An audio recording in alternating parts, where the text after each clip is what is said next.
There is Tom Robinson, busy painting the fences. She walks to her tree and softly lays her hands on his shoulder and hands him the juice.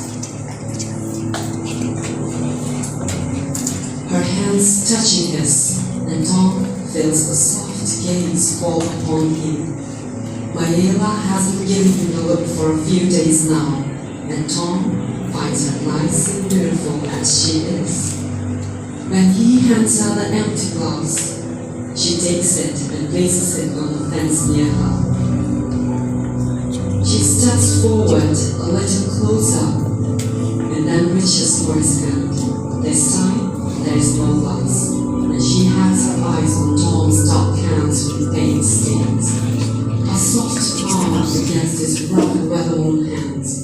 She holds his hands. He hesitates at first, but he is drawn to her too. So he cups her small hands in his bear-like hands.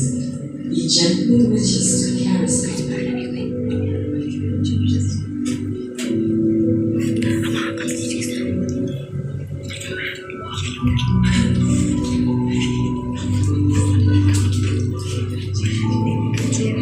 At this moment, Bob Eva, Mayela's father, returning from work, drops everything he has on him and runs to the scene and kicks Tom off of Mayela.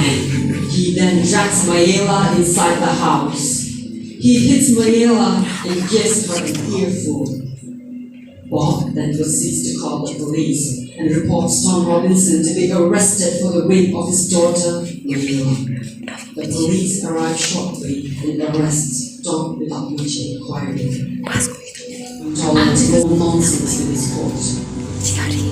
While being questioned, Bob Ewell reveals himself to be an angry brute of a man who hates Atticus for supposedly humiliating him, as Atticus shares his view on the case of the white against the black.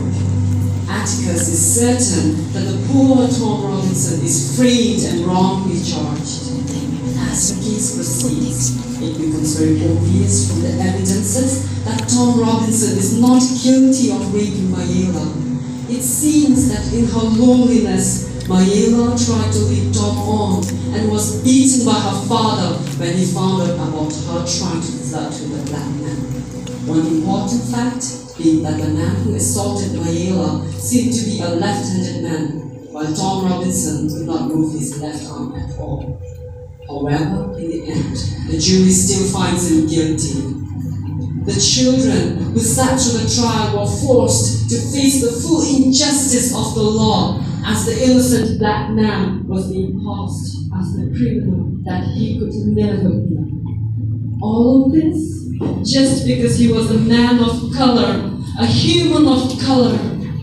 Jem and Scott would have never known the harsh reality of a world divided by the skin color and one's financial status until Tom Robinson's case. Simply put, Atticus Finch's words in all courts, when it's a white man's word against a black man's, the white man always wins. They are ugly, but those are the facts of life. Atticus leaves the courthouse in as a black man. He actually wanted to stay shut up in the house all the time. It was because he wanted to stay inside, away from all this prejudiced world. The so-called monster Murakami was the same man who left gums and old coins for the children in the hole of the oak tree outside the Radley house. The people of Maycomb society never really knew what kind of a man who Radley was, which was why they cooked up weird stories about him. The fact that they did not know and that they did not even try was even terrifying. Bob Ewell continues to make threats against the Finch family, and Judge Taylor's home is broken into.